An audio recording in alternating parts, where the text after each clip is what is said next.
All India institute of medical sciences, AIIMS. AIIMS का नाम सुनते ही हमारे दिमाग में सबसे पहले एम्स न्यू दिल्ली की तस्वीर आती है।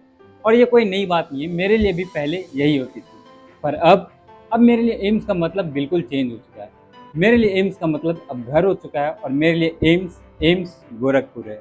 सो हाय एवरीवन, मैं हूं सुधांशु रंजन और आज हम बात करने वाले एम्स गोरखपुर की। कैसे मेरा यहाँ तक का सफ़र रहा, कैसे मैंने क्या क्या देखा, काउंसलिंग प्रोसेस क्या रही और कैसे ये मेरा घर बन चुका है। ओके, सो इससे पहले मैं आपको बताऊं कि मैंने एम्स क्यों चूज़ किया। सबसे पहले ये जानते हैं कि मैं यहाँ तक पहुँचा कैसे। तो मेरी ये जर्नी शुरू होती है 2020 से, जब मैं क्लास 10th में था। 10th में मेरे 92.6% आए थे, जिसके बाद मैंने साइंस लिया।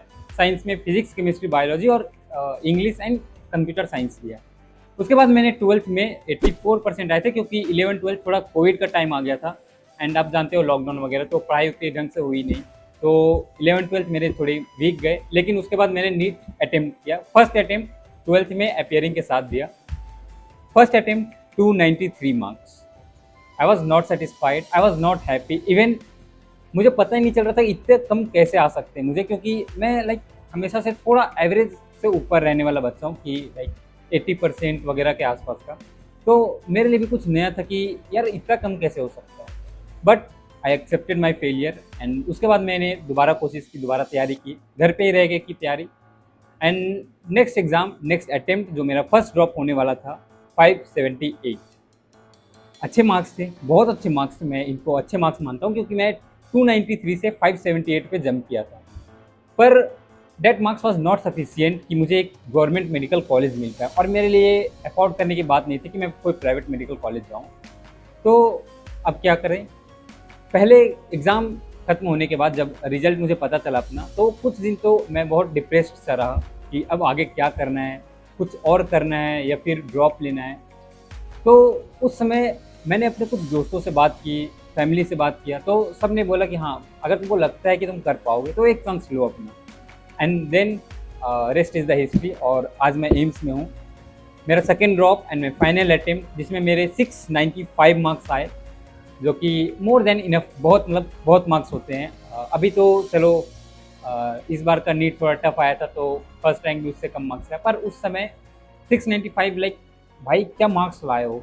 मेरे लिए तो ऐसा था कि मैंने पूरे साल एंड उससे एक पहले साल भी बहुत मेहनत की थी। तो वो एफर्ट्स जब दिखते हैं ना कि हाँ मैंने इतने एफर्ट्स डाले एंड वो रिजल्ट दिख रहा है मुझे 695 मार्क्स, तो जब मैंने कैलकुलेट किया था अपने मार्क्स, तो आई वॉज हैप्पी एंड उछल रहा था पूरा, लिटरली उछल रहा था। उसके बाद रिजल्ट्स वगैरह आए, पर रिजल्ट्स देखने से पहले मेरे मन में हमेशा एक चीज़ था कि यार इतने अच्छे मार्क्स आए हैं, अब तो एम्स न्यू दिल्ली मिल ही जाएगा। अब तो मैं एम्स टैग लेके न्यू दिल्ली में या सबसे बेस्ट कॉलेज में पढ़ूंगा। बट फिर रिजल्ट आया, रिजल्ट खोला, मैंने देखा तो मेरी रैंक थी 2343। बस एक साइलेंस था मेरे अंदर, और वो साइलेंस मेरे चेहरे पे दिख भी रहा था, मेरी बातों में दिख रहा था। एंड जैसे जैसे थोड़ा टाइम और बीत रहा था, मुझे लगा हो सकता है कुछ ग्लिच होगा। एक बार दोबारा चेक किया मैंने, सेम रैंक, क्योंकि लास्ट ईयर का मैंने कट ऑफ वगैरह देख रखा था। तो इस रैंक पे इस मार्क्स पे बहुत अच्छे अच्छे रैंक्स आते हैं, तो मैं उसके था कि हाँ मुझे अच्छे रैंक मिलेंगे, अच्छा कॉलेज मिलेगा, बेस्ट कॉलेज मिलेगा। अगर एम्स दिल्ली नहीं भी, तो मेरे मन में ये चल रहा था कि जोधपुर या फिर ऋषिकेश तो पक्का मिल ही जाएगा। मैंने सबको घर पे भी बोल दिया था कि हाँ मुझे ऋषिकेश मिल जाएगा, एम्स ऋषिकेश। तो घूमने का प्लान होगा तो वो सब वगैरह, आप भी जानते हो कि अगर आप कुछ अच्छा करते हो तो प्लानिंग सारी हो जाती हैं। खैर, तो रिजल्ट आया, मार्क्स तो पता ही है 695, बट रैंक 2343। उस वक्त मेरी जिससे भी बात हुई, जिससे भी जो भी मेरे सामने था, सबने एक चीज़ ऑब्जर्व किया कि नहीं यार, ये मार्क्स से चलो खुश है, मार्क्स से एक तरफ मैं बहुत खुश था, बट रैंक से उतना ही ज़्यादा दुखी था। क्योंकि अगर मैंने इतना एफर्ट्स डाल दिए हैं एंड इतना ज़्यादा मेहनत किया था, मार्क्स बहुत अच्छे स्कोर हुए, पर जब रैंक वो नहीं मिलती है ना, तो लगता है नहीं यार, थोड़ा कहीं ना कहीं कमी लग जाती है कि हाँ वो सिली मिस्टेक्स जो मैंने किए, वो पता लगने लगता है कि यार ये चीज़ नहीं करता ना, तो आज हो सकता है 500-600 रैंक और ऊपर रहता, तो हो सकता है जो कॉलेज में सोच रहा था वो मिल जाता। खैर, ऐसे ही तो दिन बीतते गए, काउंसलिंग प्रोसेस शुरू हुई, और मैंने काउंसलिंग में टोटल 10 कॉलेजेस ही डाले बस। जेन्युइनली पूरे 10 कॉलेज ही डाले मैंने प्रेफरेंस लिस्ट में, क्योंकि मुझे था कि इससे ज़्यादा कॉलेज या इसके अलावा कॉलेज मुझे नहीं चाहिए। एंड मुझे इतना भी पता था कि मेरे रैंक जितनी है, तो मुझे ये 10 में से 10 में से कोई ना कोई मिल ही जाएगी। खैर तो वो मैं यहाँ पे कहीं पे साइड में लगा दूंगा वो कॉलेजेस। तो मैंने 10 कॉलेज डाले एंड फर्स्ट राउंड में मुझे अलॉट हुआ एम्स गोरखपुर। तो ये चीज़ मैंने घर वालों को बताया, क्योंकि मैंने बहुत लोगों से सुन भी रखा था कि अभी जो गोरखपुर एम्स है, लाइक यहाँ पे रायबरेली भी है, बट गोरखपुर एम्स मेरी पहली प्रेफरेंस रायबरेली थी। एक्चुअली मैं इसको मेंशन करना भूल गया। मेरी पहली प्रेफरेंस रायबरेली थी क्योंकि मुझे ऐसा लगता था कि वहाँ सिंगल रूम मिलेंगे एंड अच्छा कैंपस वगैरह है। मैंने थोड़ा बहुत यूट्यूब पे देखा था, बट रियलिटी में कुछ कुछ लोगों से बात हुई, मेरे पापा के भी एंड मेरी भी, तो वो लोग बताए कि नहीं, एम्स गोरखपुर ज़्यादा बेटर है, अभी ग्रोइंग फेज में ज़्यादा जल्दी डेवलप कर रहा है, ग्रो कर रहा है। तो हाँ, ये चीज़ मुझे भी थोड़ी सही लगी एंड उसके बाद मैंने एम्स गोरखपुर का प्रेफरेंस थोड़ा ऊपर किया and finally in the round 1 of MCC counselling मुझे एम्स गोरखपुर अलॉट हो गया। अब ये तो जर्नी रही यहाँ क्या अलॉटमेंट हुआ। उसके बाद तो मैंने वो ब्लॉग डाला ही था आप लोगों के सामने कि कैसे एडमिशन प्रोसेस यहाँ का होता है, कैसे मैंने एडमिशन करवाया एंड ऑल। खैर उसी समय उसी बीच मैंने थोड़ा यूट्यूब भी शुरू किया था। 4 अगस्त 2024 को मैंने यूट्यूब शुरू किया था एंड 1 साल अप्रॉक्स कंप्लीट होने के आने वाले हैं। So many congratulation to me also कि मैं इतने दिन कंसिस्टेंट तो बहुत अच्छे से नहीं बट रह पाया है एक्चुअली। खैर तो ये थी मेरी जर्नी एम्स कैसे मिला मुझे। अब बात करते हैं कि एम्स कैसा है। एम्स नाम सुन के ही लगता है ना कि बहुत बड़ा सा, बहुत मार्वेलस और बहुत अच्छा स्ट्रक्चर होने वाला है। खैर सच्चाई है भी, पर ये तो सिर्फ बाहर की बातें हैं, अंदर की बात क्या है। देखो एम्स गोरखपुर जो है ना, वो गोरखपुर के ऐसे लोकेशन पे बेस्ड है जहाँ पे आपको हर चीज़ अवेलेबल मिल जाती है। शायद पहले नहीं था पर अब ये ऐसा ही है, जहाँ आपको बाहर निकलते ही पूरा मार्केट मिल जाएगा, थोड़े दूर जाते ही मॉल्स एंड रेस्टोरेंट वगैरह जो भी आप चाहो वो मिल जाएगा आपको। रूम पे बैठे बैठे स्विगी, आप इंस्टामार्ट, ब्लिंकिट सब कुछ अवेलेबल है। सेकंड आता है हमारे इंफ्रास्ट्रक्चर, जो कॉलेज के इंफ्रास्ट्रक्चर है। बिल्डिंग पूरे नए मॉडल है, पूरे नई आर्किटेक्चर पे बेस्ड है एंड बहुत अच्छे से लाइक डिज़ाइन किया गया है पूरा। बात करें कैंपस की, तो कैंपस काफ़ी बड़ा भी है। हाँ ठीक है, आप यहाँ पे अगर रहते हो तो आपको छोटा लगने लगेगा कुछ टाइम के बाद, बट हाँ कैंपस बड़ा है, फैकल्टीज सारे अच्छे हैं, पढ़ाई भी बहुत अच्छी होती है। पर इन सब से भी ऊपर जो रीजन्स होते हैं, लाइक जो मेरे लिए पर्सनल रीजन्स थे, वो था एक बेटर हॉस्टल रूम, जो कि हाँ मुझे हॉस्टल रूम मिला, और दूसरा फ्रीडम कॉलेज की बात करूँ तो कॉलेज में फ्रीडम भी बहुत है। यहाँ पे आपको लाइक सुबह गेट खुल जाता है आपका कॉलेज का, लाइक कॉलेज नहीं हॉस्टल का गेट, एंड शाम में रात में 11 बजे बंद होता है। तो आपके पास बहुत प्लेंटी ऑफ टाइम होता है एंड उसके बाद आप कहीं भी आ जा सकते हो, कहीं भी लाइक बाहर जाना आना, आपको कोई परमिशन की या कोई लिखित या साइन करने की ज़रूरत नहीं होती है।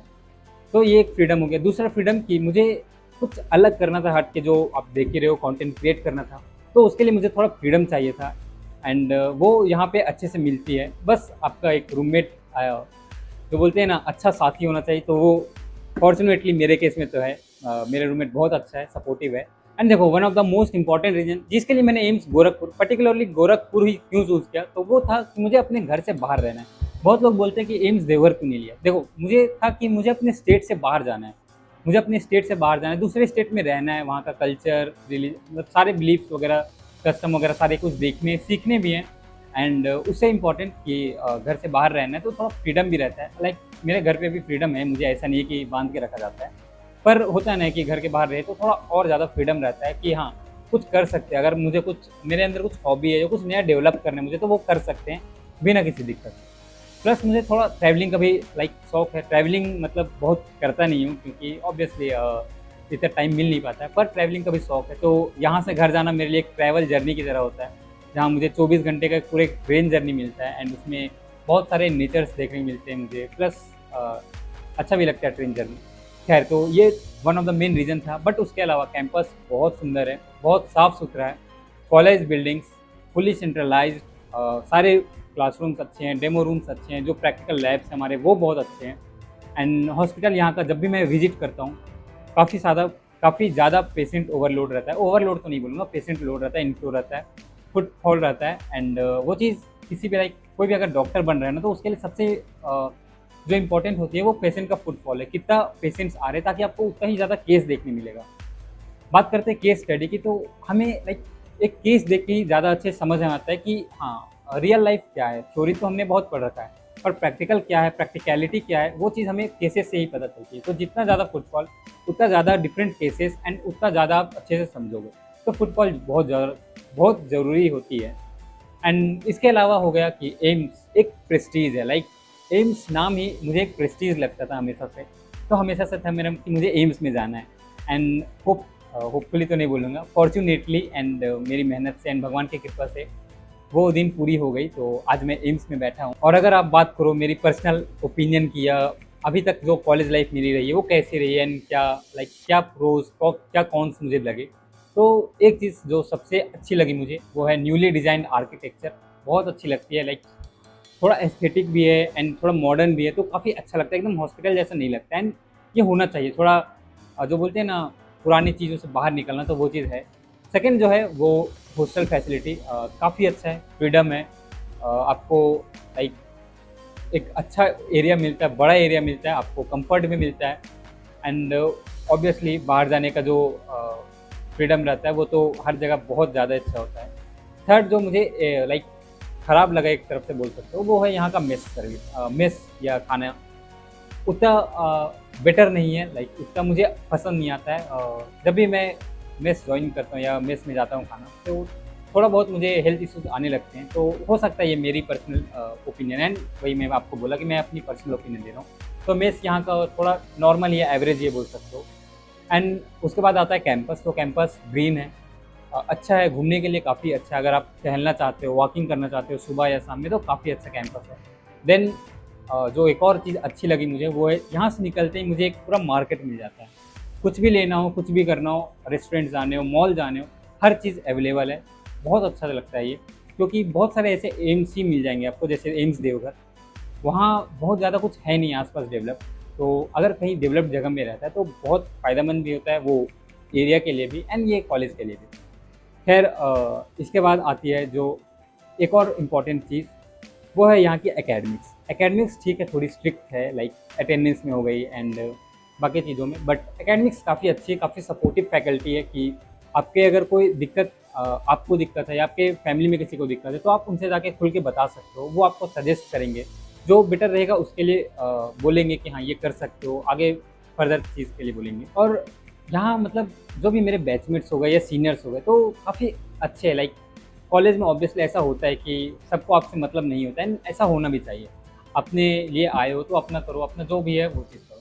बट यहाँ के सीनियर्स एंड मेरे बैचमेट्स में मेरे दोस्त सबको थोड़ी सपोर्टिव भी है एंड अच्छे, like better to live with. तो ऐसे लोग हैं, तो काफ़ी अच्छा लगता है ये इन्वायरमेंट, ये जगह और ज़्यादा खूबसूरत बन जाती है। एंड एम्स गोरखपुर मेरे लिए like one of the best decisions उभर के आया है मेरी लाइफ में, क्योंकि मैंने अभी तक यहाँ बहुत कुछ सीखा है, बहुत कुछ जाना है। मेरी कॉन्फिडेंस भी बहुत ज़्यादा बूस्ट हुई है, मेरे कम्युनिकेशन स्किल्स भी बहुत ज़्यादा बूस्ट हुई है। और यही एक रीज़न है कि मैं आपके सबके सामने यहाँ बैठ के अपनी बातें बोल रहा हूँ, अपनी बातें जाहिर कर रहा हूँ। खैर इस वीडियो को एंड करने से पहले मैं सभी नीट एस्पिरेंट और जितने भी स्टूडेंट हैं सबको एक बात बोलना चाहता हूँ, अपनी मेहनत और लगन पे पूरा भरोसा रखिए, खुद पे भरोसा रखिए। एक दिन आप भी यहाँ रहोगे, एक दिन आप भी मुझसे भी बहुत अच्छे पोजीशन में रहोगे एंड आप तब दूसरे लोगों को बोलोगे कि आप अपनी मेहनत पे भरोसा रखें। पता है जब सक्सेस मिलती है ना, तो बहुत खुशी होती है, लाइक लेजिट बहुत खुशी होती है। आपको हर एक दिन, हर एक घंटे, हर एक मिनट वर्थ इट लगता है कि आपने जो भी मेहनत किया है, जो भी कुछ किया है, सब कुछ बहुत अच्छा रहा है। एंड यही चीज़ एक फ़ायदेमंद भी है सक्सेस की एंड फेलियर की, एक डिफरेंस भी बोल सकते हो आप, कि सक्सेस में आपको लगता है सब कुछ मेरा सही रहा, और फेलियर में आप जो सही भी करते हो आपको लगता है सब कुछ गलत रहा। पर ऐसा नहीं है। फेलियर को एक्सेप्ट करो, जब तक उसे एक्सेप्ट करके उससे सीखोगे नहीं, अपनी गलतियों से नहीं सीखोगे, तब तक आगे नहीं बढ़ पाओगे। खैर इसी मैसेज के साथ इस वीडियो को एंड करते हैं, मिलते हैं एक और जल्द नई वीडियो में। तब तक के लिए अच्छे से रहें, ध्यान रखें अपना, पढ़ाई करते रहें। All the very very best.